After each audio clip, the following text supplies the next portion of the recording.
welcome back to the Align Your Stars podcast. I'm your host, astrologer, transformation life coach, and energy healer, Lumi Palenko. And today we are going to be having an interview with an author named Sophie Saint Thomas. She is an award-winning journalist and author based in New York City and originally from the US Virgin Islands. Her bylines include Vice, Playboy, GQ, Glamour, Marie Claire, Pride, Cosmopolitan, High Times, Harper's Bazaar, and more.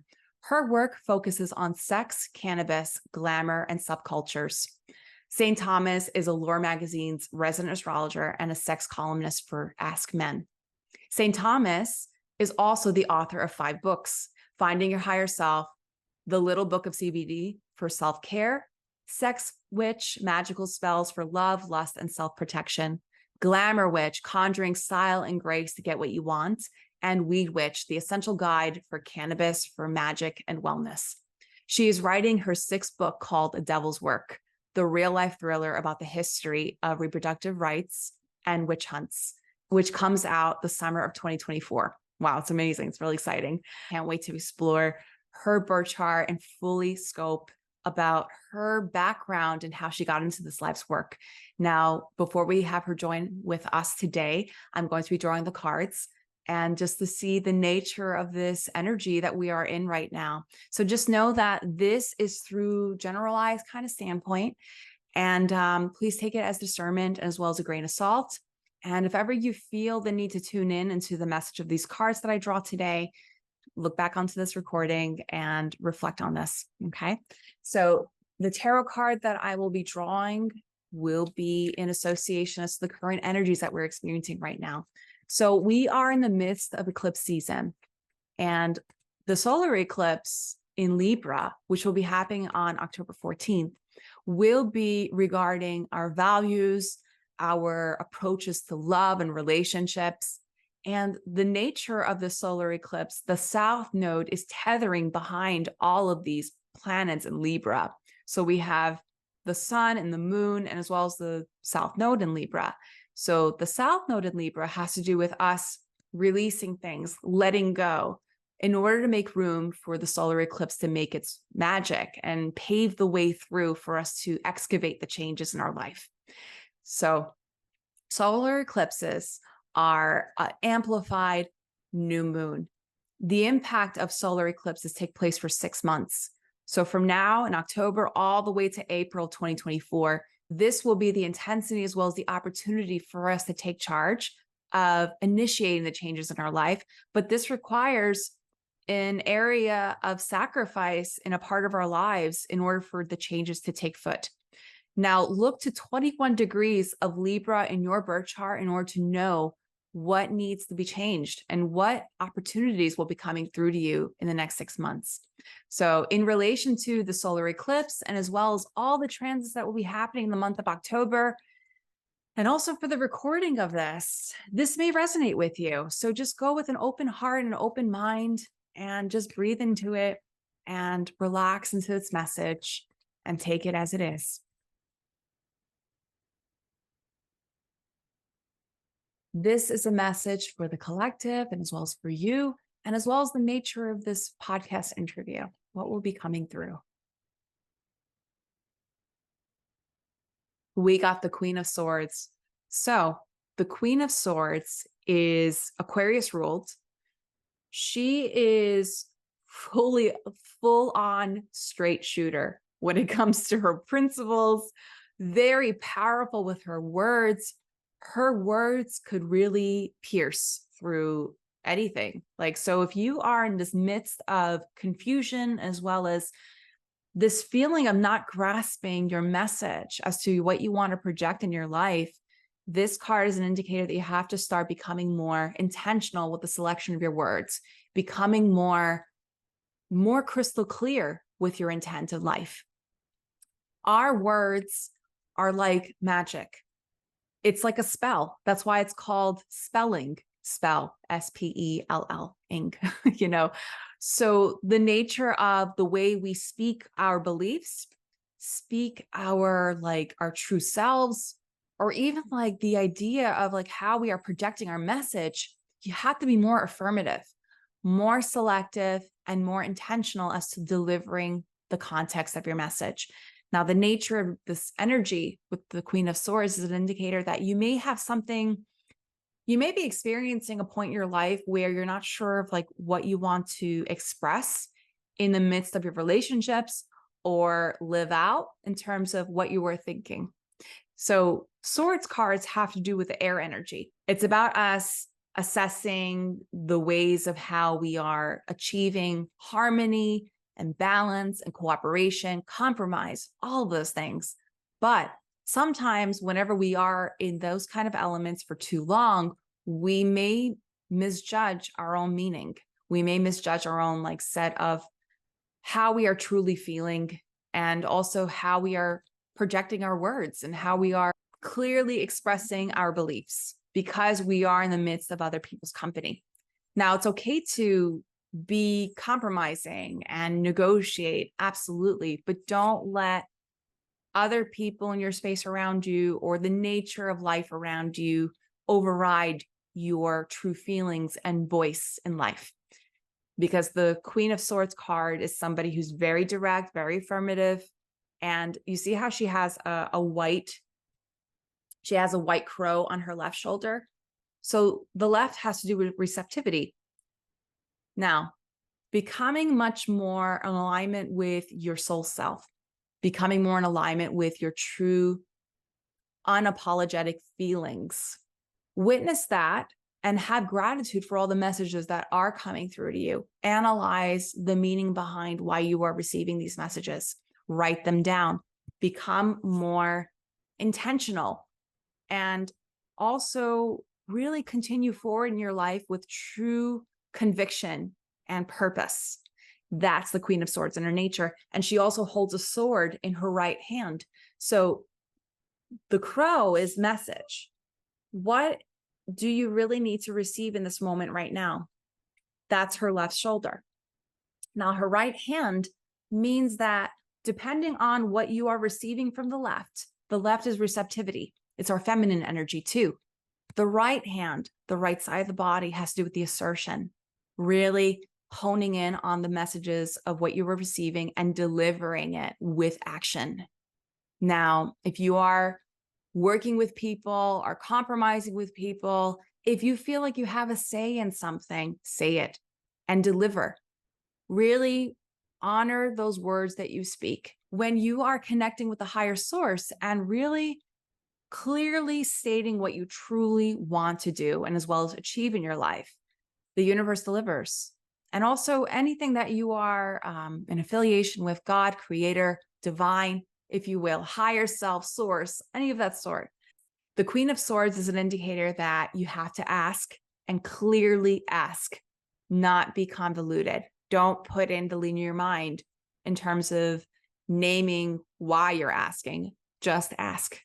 And the universe will deliver, or as well as provide you the messages that you need to know in order to deliver this message or deliver this goal or get it to point A to point B in regards to a relationship.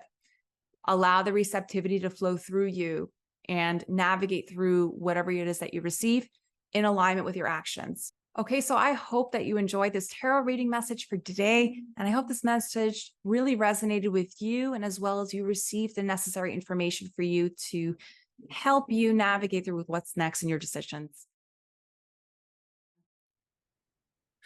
Awesome. Okay, so we have Sophie Saint Thomas with me right now. And thank you so much for joining the Aligned Stars podcast. How are you today? I'm okay. Like I warned you, I am still recovering from a bit of a migraine. So if I seem a little funky, that's all. But I am good. I am good. I am working hard. I am excited to be here. I'm glad to be with beautiful you. And I'm glad that we have stayed in touch. And yeah, thanks so much for having me. Oh my gosh, it's such a pleasure and also an honor to have you on this space. Like, you wrote a lot of incredible books, as I mentioned in the intro. I'm telling you, beautiful big three. Like, you're such a Leo rising goddess, and the sun in Scorpio and your moon's in Virgo. It's stunning. So you're a moon in Virgo, not moon in Pisces, correct? Just wanted to make sure all the information's right. Moon in Virgo. Okay, yes. So you are moon in Virgo. Oh, such a stunning big three. beautiful, radiant goddess. And of course, all the red hair, the flex and red hair is very reflective of the Leo energy that you behold. But Yeah. I remember when we first met back in 2019, it was in my early, my early incarnation as a hairstylist. And we pretty much bonded over astrology during the session when I was working on your hair color at the time, you know? And I remember Yeah, you were we like, did. And you did a great job. oh, thank you. Well, you made it easy for me because you had a great Yeah. palette to begin with, but it's Now beautiful. I've got at the risk of like taking work away from hairdressers who certainly need it, I'm like fucking just dye my hair out of a box now because like I started doing it during the pandemic. So many of us have those things that we picked up during the pandemic because we like Mhm. had to kind of, and then we're like, oh, I guess I just do this now. But It's a very common thing for millennials to do that. We all do things ourselves all the time, always like doing our own uh-huh. thing, building things from scratch, building our own website, doing our own hair color. Like I even color my own hair too. I balayage it myself.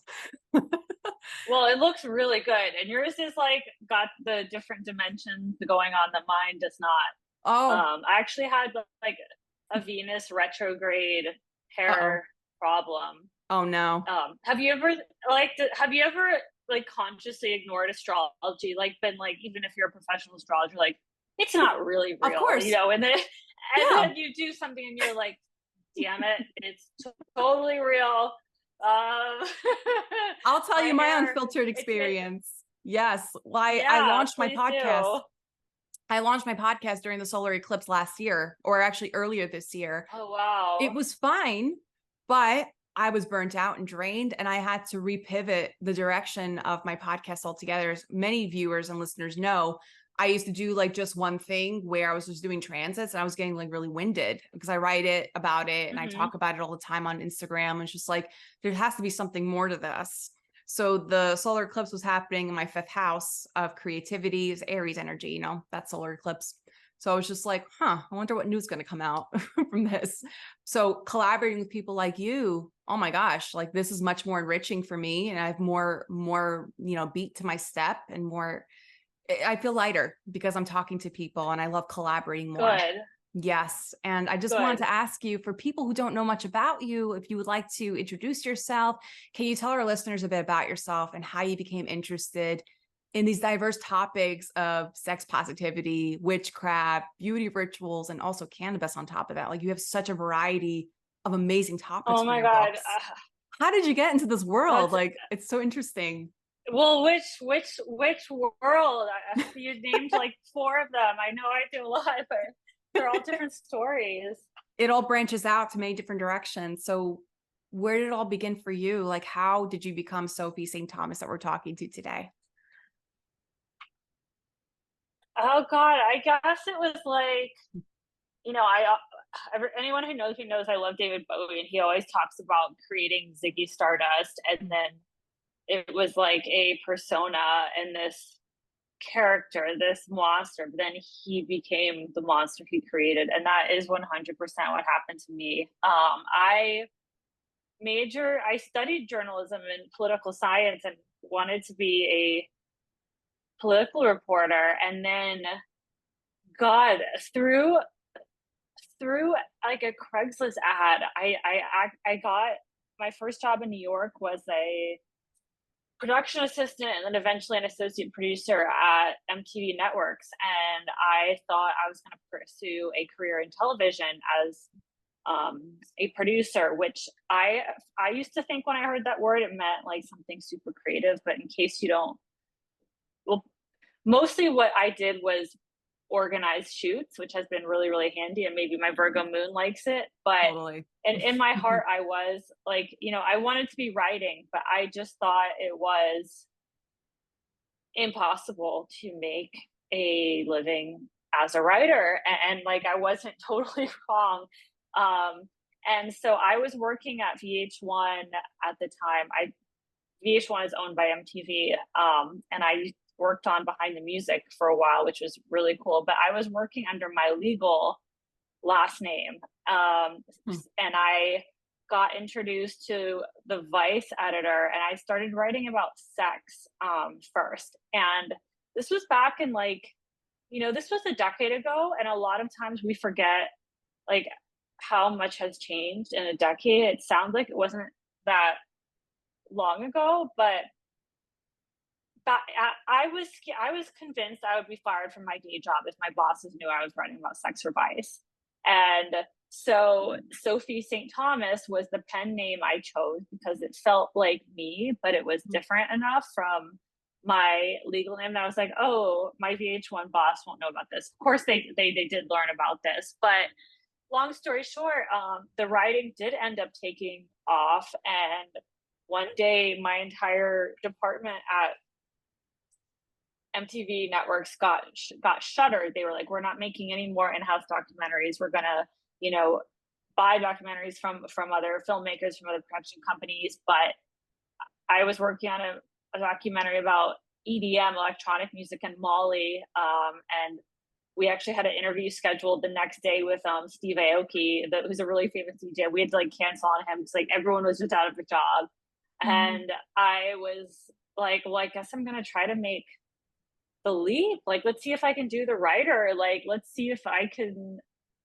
be Sophie Saint Thomas. And it did not happen like even overnight after that. I did a lot of temp work. I did a lot of different like other types of work to like support myself as a writer. It would be I wish I had a trust fund, but also I don't wish I had a trust fund because I don't think I would have worked as hard if I did. But long story short, now I do support, now I'm a full-time writer, and I get to write about what I'm interested in. And that's always been controversial, quote unquote, topics. I remember, I went to school in the South, and I was totally out of place there. I was like, even like really mainstream things like now, if you're like, oh my God, I love like Barack Obama, like I just sound like the most cliche like white person Democrat ever. It's like, do something, be more radical. But in 2008 I was like campaigning for him in the South, and I was, everyone around me was Republicans. I was totally out of place. And I remember pitching like a story on polyamory to my student newspaper, and I had already gotten in trouble for like the way I had treated the Iraq war at one point, and they were just like, you cannot write about this, like what is wrong with you? And I just I guess when I moved to New York was like, finally I can write about all these things that interest me. And sometimes it's like there's my friends, like even especially friends from like college who have like who don't have strange New York lives about where they write about everything from sex to like Satanism, or like, aren't you worried about what your parents think? Like how do you write about all these like vice topics, not vices in the magazine, but like vices. And I'm like, I don't know, I think there's something wrong with me, like I just don't like think about it, to be, for instance, this is such a random segue, but I remember once I was watching a film that Jennifer Lawrence starred in, and I was talking with my friend about what a good actor we thought she was, and they were like, yeah, she's just missing that tip, like about being self-conscious, like she just goes full into character and holds nothing back, and she's like missing that thing that's supposed to make you self-conscious and not want to act like a lunatic like in front of a whole crew. And I was like, oh, that's how I think I am with writing. Like I just am like I grew up in a really kind of odd environment, without any traditional religion. I was in the Caribbean, and so I guess decided to, whether it's writing and talking about cannabis policy, which is another thing I've been doing since high school. Like I was on the debate team arguing about why cannabis should be legal at a time when like the world that we live in now seemed, again, so much has changed in such a small period of time. I never would have ever believed you if you told me that New York City would have a cannabis dispensary on like every block. I never would have believed you, but it's true, it does. So that is a really long, winding answer to your question. That's amazing, but it was a big question. I see though, like also like the parallels of what you've described in terms of you being against the norm, like naturally you stepped into that and you graced it so well, because you probably know the ins and outs of your birth chart by now, because it got Chiron the 11th Chiron is the position of being, you know, it's like the area in our chart where we experience the loneliness and as well as the isolation and also wounding. But therefore, you transmuted it by enmeshing yourself with a specific target group that you felt really closely aligned with because you felt aligned with it, as opposed to just naturally gravitating towards what's expected of you. And it's making that beautiful position with your Mars in the third. I mean, Mars and Libra on the third, like it even shows really, like in the style of your writing. Yes. God, I have always thought that Mars in Libra is horrible. I'd be curious to hear your take on that. It's beautiful. You know, sometimes looking at your own chart is like looking at your face. Like you can't always see like the beauty that other people see. You know, you just like criticize. But I, for so long, was like, I have the fighter, you know, and like the sign of balance, like, and you know, I almost, when I answered your first question, I was like, well, I wanted to be like, I monetize this. Like, I figured out how to, you know, like at the risk of sounding evil, like capitalize on the fact that I'm not scared of taboo subjects. But it took me so long to think that way. You know, I did not like being assertive, you know, going after what I want. Like, that has historically like not really been my strong suit. Don't think that I've always been a fighter. I've kind of had to teach myself to be one. So, but maybe like I was deciding to capitalize on that trait without even realizing it. But yes, it feels like it was a learned tactic, if that makes sense. I see that. And also like in terms of your, you know, ponderings about Mars and Libra, like my spin on it. Well, Mars is our approach to sex, believe it or not. Of course, you know that Mars is like the way we drive our assertion. But in your case, your approach to seeing sex is actually through the beauty of it. It's through the union, it's through the harmony, but it's also like embracing the messy side of sex as well, putting a light to it, putting some light and positivity in sex in all forms. And, you know, if you had Mars like in Aries, it's more like, yeah, Mars is like, sex is just this one thing. God, but Libra is more about dissecting and seeing the polarity of what sex could be and bringing light to that and harmonizing that. Does that make sense? No, that does make sense. And it's with your Chiron. I appreciate that take. Yeah, it's and oftentimes like usually when I look at astrology, even though they say it's like considered detrimental, like your Mars and Libra, we're in a Mars and Libra transit right now, but it's in no way, in my view, detrimental. In fact, I see the beauty of it because you build up more of this, you build more of an understanding in your ways of how you project yourself forward by being assertive, but it's through eloquence and really catering to others. That's Mars and Libra. It's collaboration. It's bringing light in terms of things that are not seen as normal, for sure, because your Chiron to connect to that. It's a beautiful trine. It's like, it's within 3 degrees, and the way you bind people together is through you putting to light of things that are considered taboo. And in your case, it has to do with you connecting with people, talking to them like face to face. I'm willing to bet people that you meet every day, they bring some amazing inspiration to your writing, and they just pour everything out of them. Like you really do expel people's truths quite easily, especially as being a Scorpio. Oh my gosh. Well, thank you. Naturally. Yes, go for it. Thank you. Course. And, you know, I would say, since sex positivity is an important theme in your work, what does it mean to you and why is it crucial, do you feel, in today's society? I feel I sound so old. I'm always like, the kids today don't know how good they have it, but like they really, like really don't, you know, now sex positivity, honestly, it's like everyone is not sex positive, but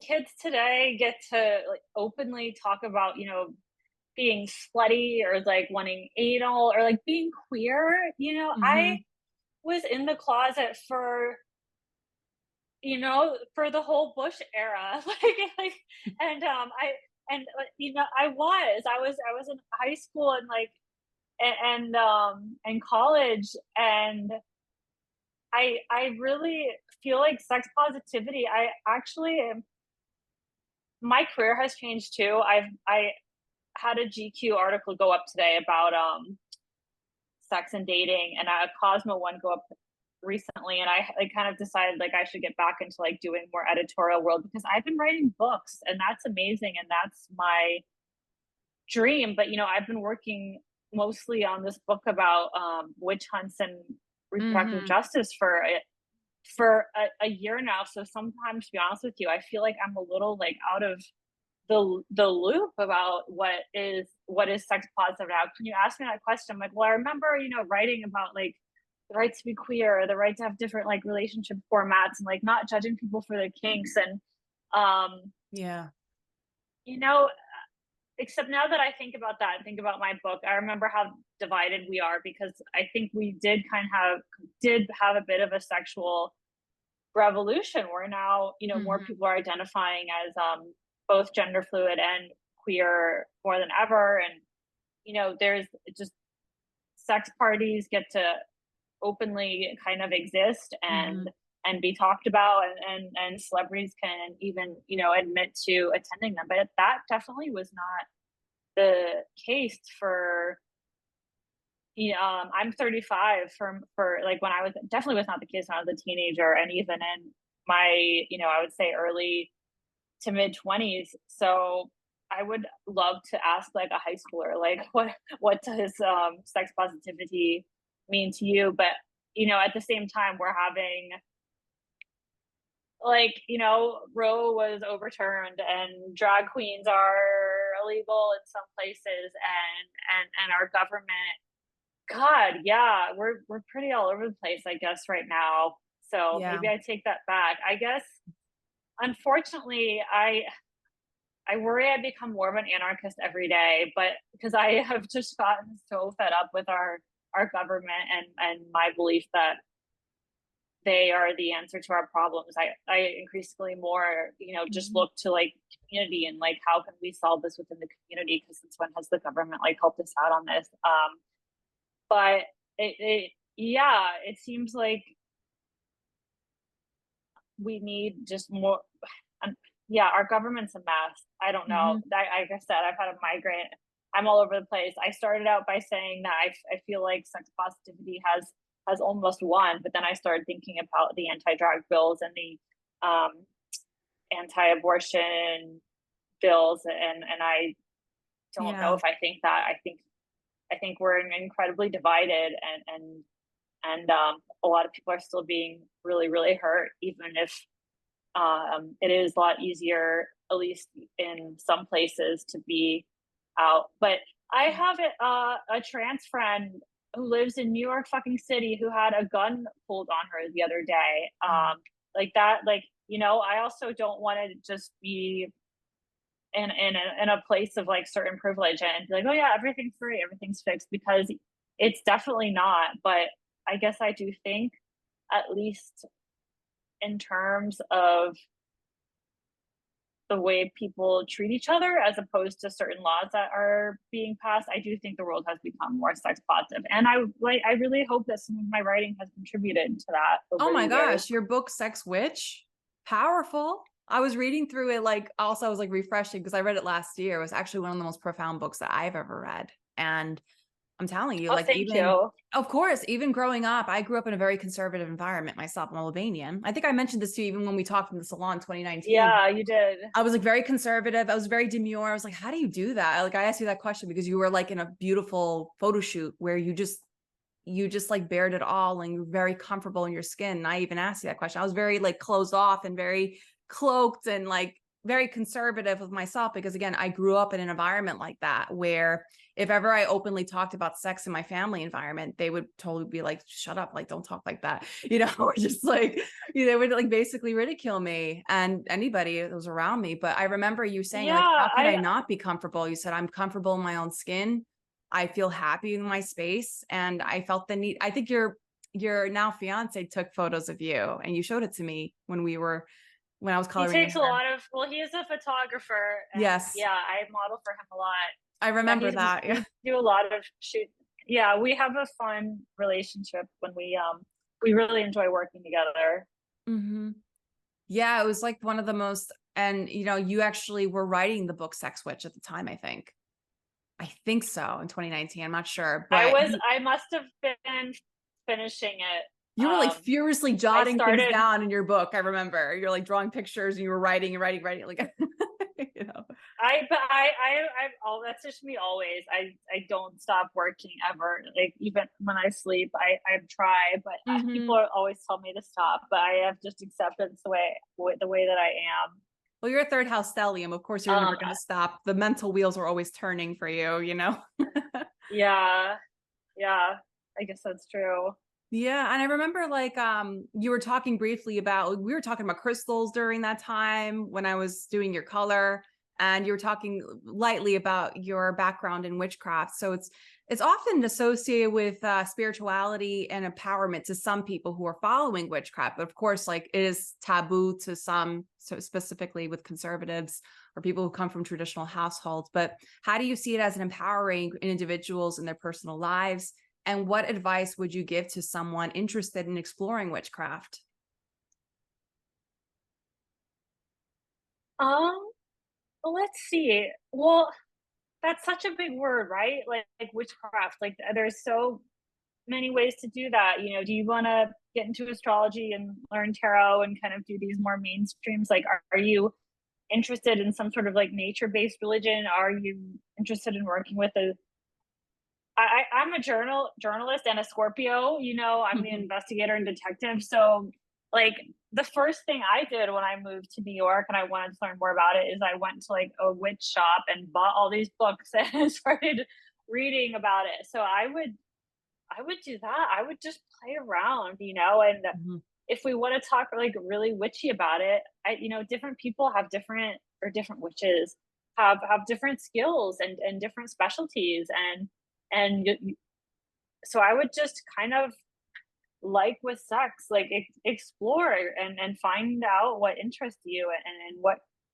kind of what you want to be. You know, do you really want to get involved in a community and maybe start or like work with a coven, or are you like do you like aspire to be, you know, the crone, the hag on like outskirts of town who has like a solitary witch, or are you interested in exploring like the left-handed path and learning all the juiciness there is to know about the misunderstood Lucifer? There's just so many ways to go, and you probably don't have the time to devote your entire like life to it. So I would just like read some books, explore on the internet, play with different things, play with astrology, play with tarot, and figure out what's best for you, because everyone is different.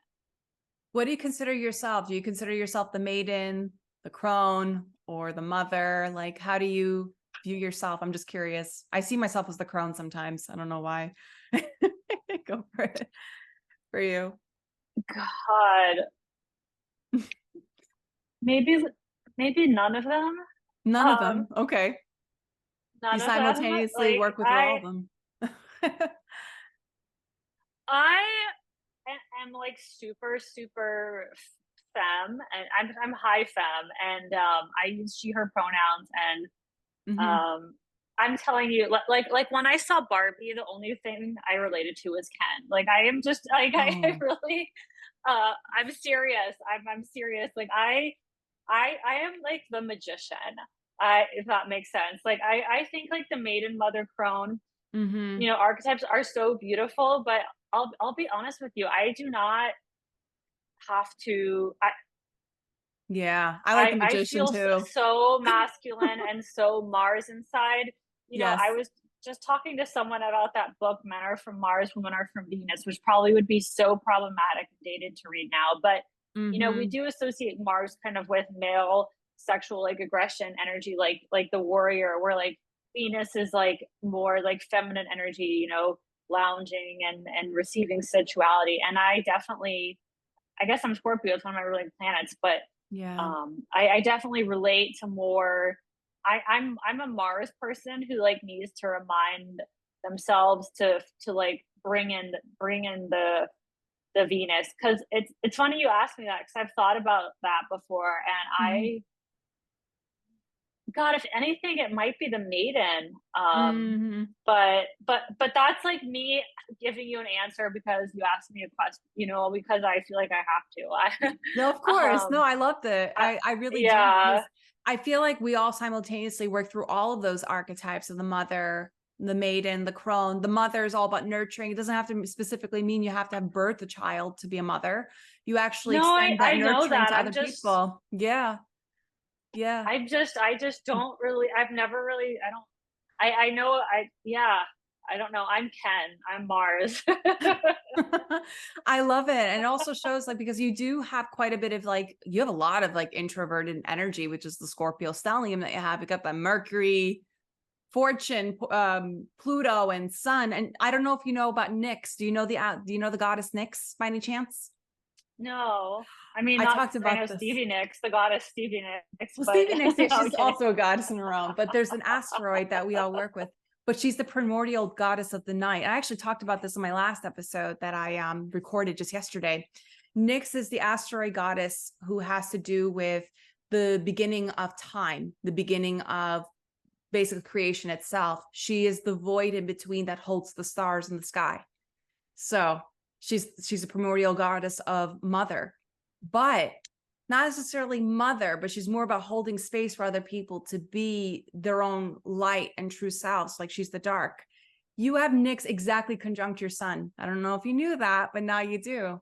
So, like, I even didn't know that. yes, and she represents the void, but also the space that we all enter in our lives where we experience the quiet and the stillness. Your sun shines that. So in other words, all the things that you create, you hold space for other people to enjoy, and as well as experience their own liberation from any inhibitions that they're experiencing in their life. And it definitely reflects in the books that you write. I love it. And I see the connection here from what you have in your chart. And you learned something new about yourself today with Nyx and what she has to offer for you. Yeah, I did. Thank you. My Thank you. pleasure. Anytime. I would love to talk more about like how your developments is with the devil's work. Are you comfortable in discussing that a little bit, like with your recent developments with it? Not to give a lot of spoilers, of course. Yeah, of course. The Devil's Work is my sixth book. It's coming out next summer, leading up to the election. It's about reproductive justice, which, if people aren't familiar with, is it's like really like, God, I am shocked by the react. Maybe you're not sex positive. Actually, I'm thinking about all the people I've told. I wrote a book about abortion, and even Yeah. like people, I was like, are a liberal. You've like, Mm-hmm. anyways. But reproductive justice takes it a step further, right? It's like, Mm-hmm. this isn't just about like pretty ladies like Gloria Steinem like being able to have like an abortion, which is reproductive rights. Reproductive justice it was a term coined by Black feminists in the 90s, and it says, yes, people should have the right not to have children, but they should also have the right to have children if they want to. Mm-hmm. And they should be able to do that safely. And I'm really excited professionally for the Devil's Work because it's a narrative nonfiction, which means that it covers the story of witch hunts and Mm-hmm. reproductive healthcare, reproductive rights, reproductive justice, and is I hope we'll read almost like a novel, but I wrote it like a journalist, so it's like, I don't know, it's all true. I'm covering, it starts at the dawn of like human existence. There's like 4,000. I don't know why I took on such a big undertaking, but I did. It is, and it looks at things like how after the Black Plague, anyone who couldn't heal someone was labeled a witch. But if you did heal someone, you were labeled a witch also. But also at the time, like so much of Europe had just been wiped out, that now all of a sudden the church is cracking down on their stance on abortion because they want to repopulate it. Or, I talk about like the 1980s when we have Nancy and Ronald Reagan, who like spoiler alert, according to their daughter, they actually were pretty pro-choice. I mean, they came from Mm, like Hollywood, California. Under when I'm Reagan not was surprised. governor, he passed a pro-abortion law that like helped cement the state as. But they were just sellouts, you know. Like they were Mm, just willing to do whatever it took to win the Republican nomination, and came at a time where Roe was still pretty recent. People were all scared from like the sexual revolution, and they made they I almost said they made a deal with the devil, which is funny because I like the devil is a big character in this book. But mm-hmm.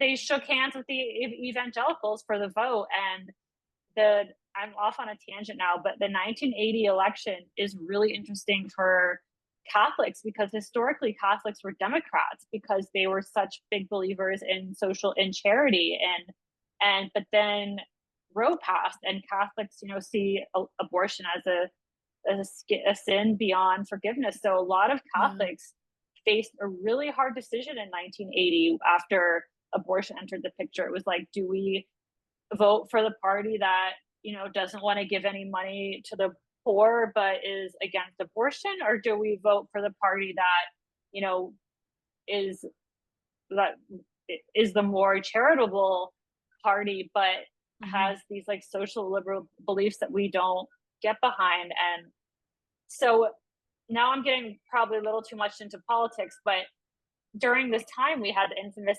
1980s satanic panic going on, and we have people like the Reagans using the concept of like the Christian devil really to speak out against like reproductive rights.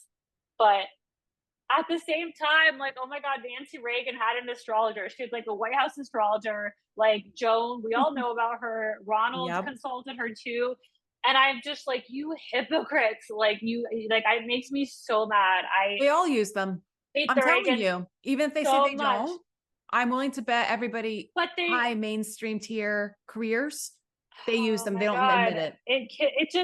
it just kills me. But it's like you are making political decisions based on the occult. While like weaponizing the occult to like take rights away from people by scaring them. And I agree. so that's what this book is about. And there's no spells in it. In all my other books, there's been spells, and that was a fun, cool thing to do. But I'm not gonna lie, I'm excited to present this next incarnation in my work where it's more just about the story, Informing. and I get to really be a journalist. And yeah, I've been working. I dye my hair so you can't see it, but I have like a lot more grays because of this book. So I really hope that people like it because I have worked so hard on it. I'm sure you are, because this is something that has been hidden for some time. A lot of people have been repressing their true beliefs in regards to these matters. And I'm sure that your book will definitely light the way for people to realize what needs to be understood more. And I'm sure that you probably are faced, like even from people that you've talked to about this book in terms of the research behind it, like how do you handle this potential criticism or controversy that might be arising from these topics that you're going to be disclosing? Like how, yeah. You just well, that's the thing about this book is I'm like I am just like I don't want to like I'm talking about abortion, but also like queer rights and like what we did to enslaved people and the Mm-hmm. Inquisition, and it's just like every single potential hot button or like I touch upon in this book. I'm like, wow, the liberals could be mad at me, the conservatives could be mad at me, but I just you can't live in fear. Like you just can't, or at least I can't. And Mm-hmm. this is what interests me. Like if you asked like my high school self, if my high school self knew that like I was an author living in New York writing about abortion and getting to tackle these very important topics, she would just think that I was like, she wouldn't believe it that I had like managed to pull it off. So I You're mean, I following it. hope for some controversy. I hope that people get upset about it enough that like it's because that it like makes headlines, because then that's good for book sales and You my said career. it like a true Jupiter Uranus trine. I'm telling you, look at that nice Jupiter and Aries, like somebody who's a trailblazer, Aries energy, really making Yeah, making a move. Like, and I Uranus is supporting that. I want, thank you. I and you'd be surprised. Like I've been like, oh yeah, it'll be fine to like piss off conservatives, but I've had people in occult circles who I just at my own book party, I'm not gonna like name names, but at my own book party, someone who honestly is like giving me grief over like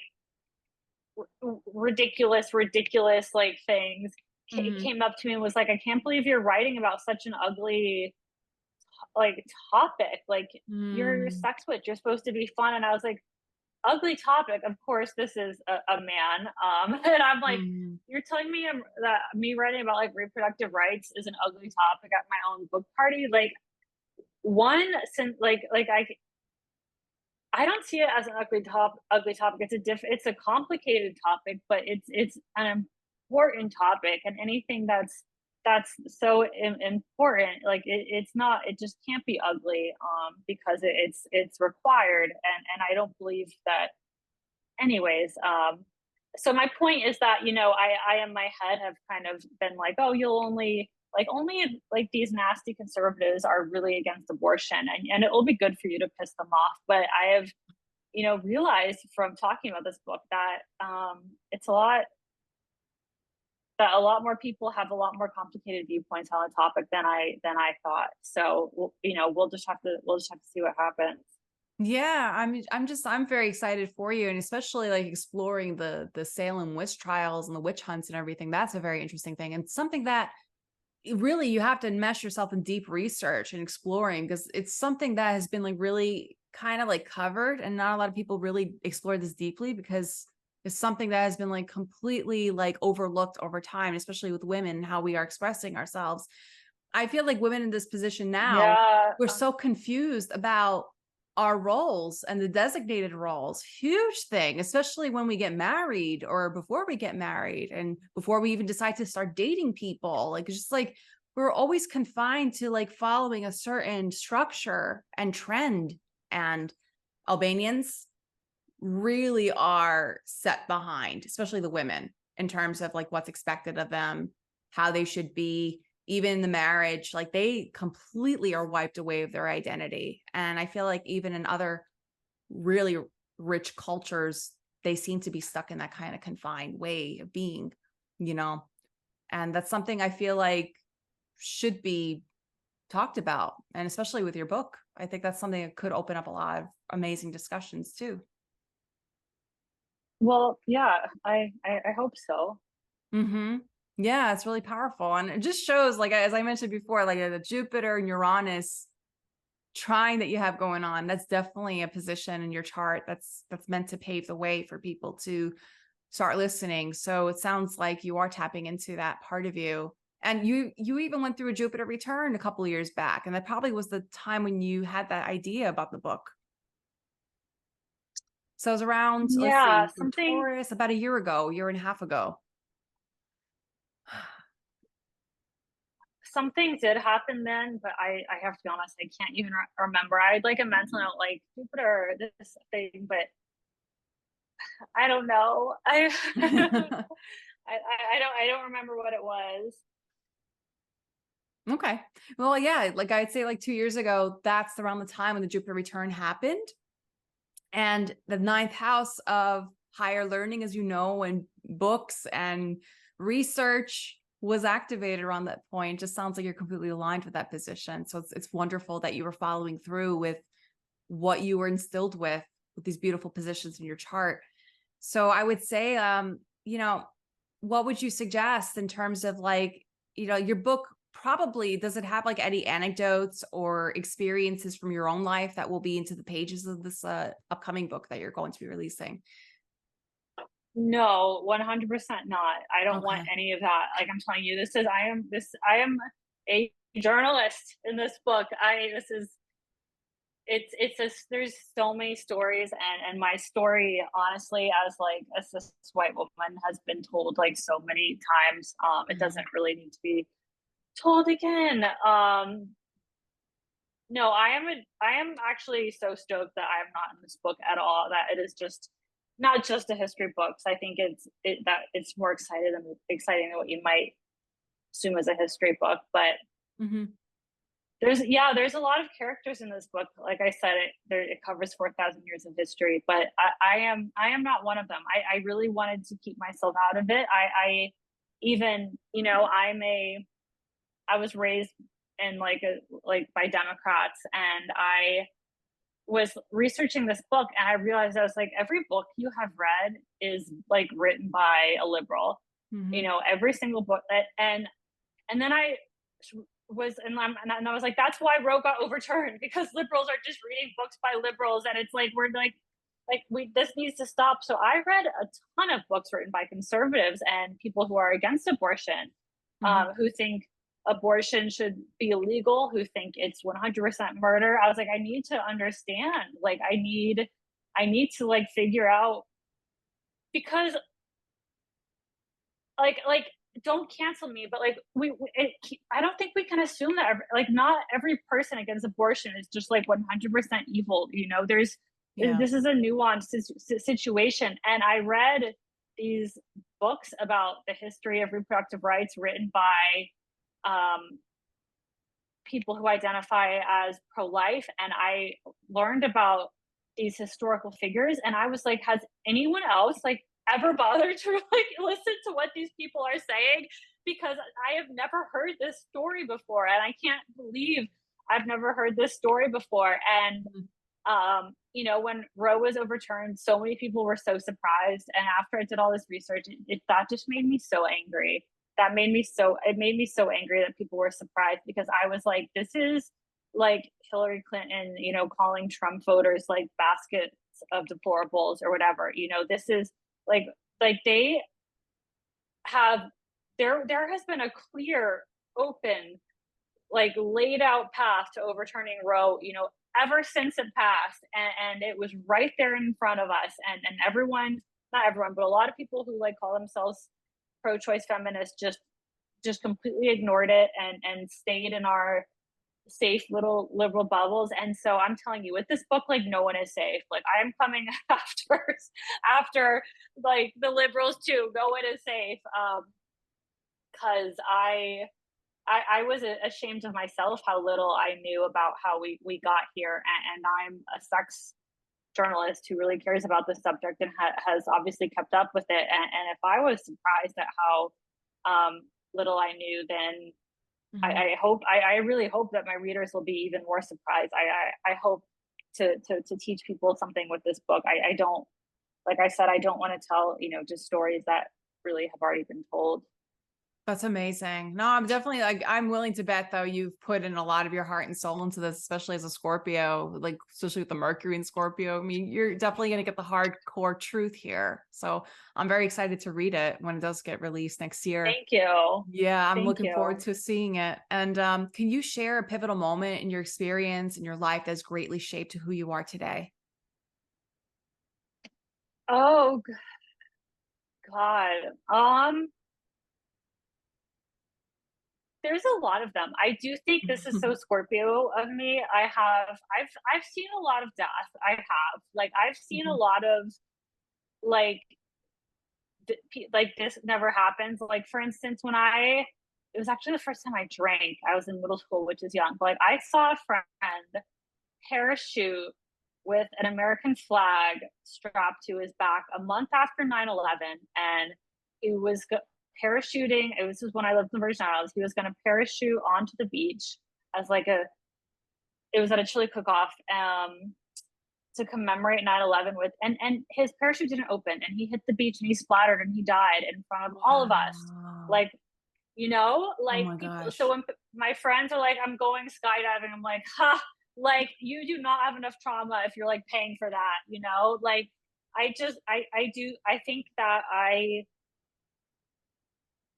I like life really can end any minute, you know, like you're like sometimes your parachute doesn't open and you splatter to your death in front of everyone. That's gruesome to say, but I know it's true because I've seen it. Like, you know, my kindergarten teacher got her foot bit off by a shark. Like things just bad things happen. And so and I hope I live a long, healthy life, but I think that I've seen enough that I know that that is not a guarantee. And Mm-hmm. so I think that is probably like reflected in my work, like just, you know, like you just got to shoot your shot and you got to be yourself. And you can't be scared about like saying the wrong thing or you know, or just like retreating because you could really die tomorrow and it like will and you won't matter anyways. And if there is an afterlife, like the ghost version of you will be so mad that you didn't do things because you were scared. So Yeah. so yeah, maybe when I saw my family friend like hit the beach and die, but that I have like a few stories like like that. That's a very Where pivotal moment for sure that helped you become we're more just present in your life. where Yeah. the impossible bad thing happens. You know, Yeah. yeah. So Wow. more dark and morbid, but that's a good Scorpio answer, I think. Yeah, I also could relate because if you probably don't remember, but I have like that, I mean, I talk about this all the time. I'm big three. I don't want to sound like a ham or anything like that, but my Scorpio rising, I got Pluto on my ascendant. I've seen death a lot too. It's a constant thing where Yeah, being with the strong Scorpio position in your charts, like for anybody who's listening also and watching, you do see death in everything. Like even the most simplest thing, like in life around you, you see the death and life, like the life after death and death after life. It's just like it's a simultaneous thing that you continuously see, even in your books or what I do with my practice and things like that. There's always a life that starts, which is the creation of your book, but also is the ending of it when it's actually released into the public. It's just like there's always like some kind of metaphorical sense of analyzing what death is. And therefore you live more in the moment. You enjoy those moments that precedes before the death. Does that make sense? yeah. Yeah. I try to at least. I think it's important. Living in the moment is really really difficult. Yeah. Whether you know your brain wants to like worry about something that hasn't happened yet, or you know Yeah. feel shameful about something that has happened. It can be really hard to live in the present moment. But I think that's one of like the ultimate goals of kind of being alive is figuring out how to do that. Wow. And also like what in your life though, like who had the most influence besides David Bowie? Was there anybody else? I was gonna say David Bowie. You can enhance Um, on David Bowie if you like. It's okay. If this is the one no, person. probably my grandmother. I mean, we were very close, and she loved books. She just loved books so much. She lived in a very very small town in Illinois, where my dad is from. You know, but I grew up in the Virgin Islands, and we had a bookstore, but we didn't have. You know, this was the days before Amazon when I was a kid, and the bookstore was just limited. Um, and she would always send me boxes of books, and she really, really, really, really encouraged reading. That was like her whole thing. And Mm. sadly, she died before I ended up publishing a book. She knew I was an author, of course, but she would be very proud, and she's very very wise. And Mhm. yeah, I think I like pray to her a lot. She's definitely like, you know, we all have our go-to people. She's your guide. Yeah, So she's definitely your guide. yeah, yeah, definitely. Oh, it's beautiful. I love that. And would you say like after all this time, besides this book coming up, like what is your proudest accomplishment? Like do you feel anything that you feel like you've made a difference or anything in your part of journey did you feel like most accomplished? um